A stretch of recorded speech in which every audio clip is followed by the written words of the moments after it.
अस्सलामुअलैकुम व्यूअर्स। आज मैं जिस मौजू के ऊपर बात करने जा रहा हूँ वो है एंजाइटी। आज मैं आप लोगों को बताऊंगा एंजाइटी का तरीका इलाज। पहले भी मैंने एक वीडियो बनाई है जिसमें बताया डिटेल से कि एंजाइटी क्या होती है और इसकी कौन कौन सी इलामात हैं और इसकी कौन कौन सी इकसाम है। आज मैं बात करूँगा इसकी ट्रीटमेंट के ऊपर। व्यूअर, जो लोग बहुत ज़्यादा एंजाइटी का शिकार रहते हैं, लेटेस्ट रिसर्चेज ने साबित किया है कि वो दो इकसाम के लोग हैं जो बहुत ज़्यादा एंजाइटी के शिकार रहते हैं। पहले नंबर पर वो लोग जो बहुत ज़्यादा ज़िद्दी होते हैं, इनमें एंजाइटी बहुत ज़्यादा होती है। और दूसरे नंबर पर वो लोग जो बहुत ज़्यादा कंफ्यूज्ड होते हैं, इनमें एंजाइटी बहुत ज़्यादा होती है।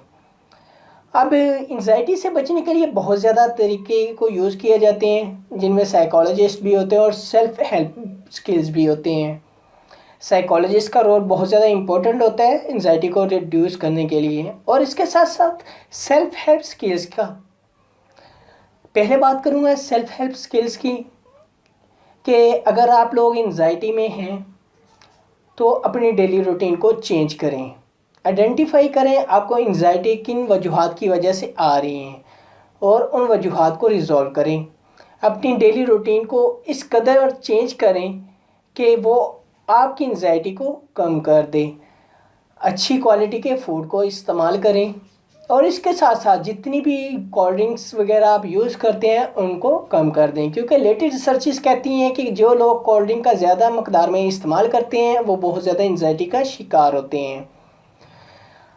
अपनी डेली रूटीन के अंदर एक्सरसाइज को मामूल बनाएं, डेली वॉक करें, एक्सरसाइज करें।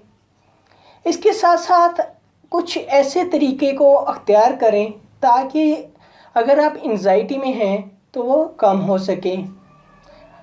पानी का कसरत से इस्तेमाल करें, क्योंकि पानी जो है हार्मोन्स को ये डिस्टर्ब नहीं करता बल्कि इनको रिलैक्स कर देता है, जिसकी वजह से एंजाइटी कम हो जाती है। और इसके साथ साथ अगर आप साइकोलॉजिस्ट से हेल्प लेना चाह रहे हैं, वो बहुत अच्छा वे है। साइकोलॉजिस्ट आपकी डिटेल स्टडी करने के बाद आपको कुछ ऐसी स्ट्रेटजीज बताएगा जिसमें वो आपकी हेल्प कर सकते हैं। डिफरेंट टेक्निक्स यूज़ करेगा जिसमें बिहेवियरल टेक्निक्स होती हैं और इसके साथ साथ कॉग्निटिव बिहेवियरल थेरेपी होती है और कैथारसिस होता है। साइकोलॉजिस्ट से बेस्ट है कि आप हेल्प लें और इसके साथ साथ आप अपनी सेल्फ स्किल्स को इम्प्रूव करें।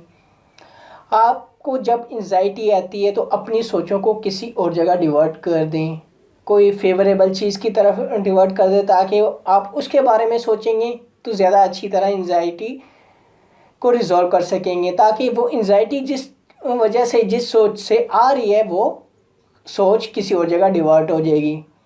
सोचों को डिवर्ट करना सीखें। डेली डायरी मामूल बनाएं लिखने का, और इसके साथ साथ आप कुछ ऐसे फ्रेंड्स को आइडेंटिफाई करें जिनके साथ आप दिल की बात शेयर कर सकें। और फ्रेंड में मैं सजेस्ट करूंगा कि लाइफ पार्टनर के अलावा कोई भी ऐसा नहीं है जिसके साथ आप हर चीज़ शेयर कर सकते हैं। तो अपने लाइफ पार्टनर के साथ आप अपनी हर चीज़ शेयर करें ताकि आप एंजाइटी से बच सकें। व्यूअर्स, अगर आप लोगों को मेरी ये वीडियो अच्छी लगी हो तो काइंडली लाइक कीजिएगा, शेयर कीजिएगा। ओके, अल्लाह हाफिज़, अल्लाह निगहबान।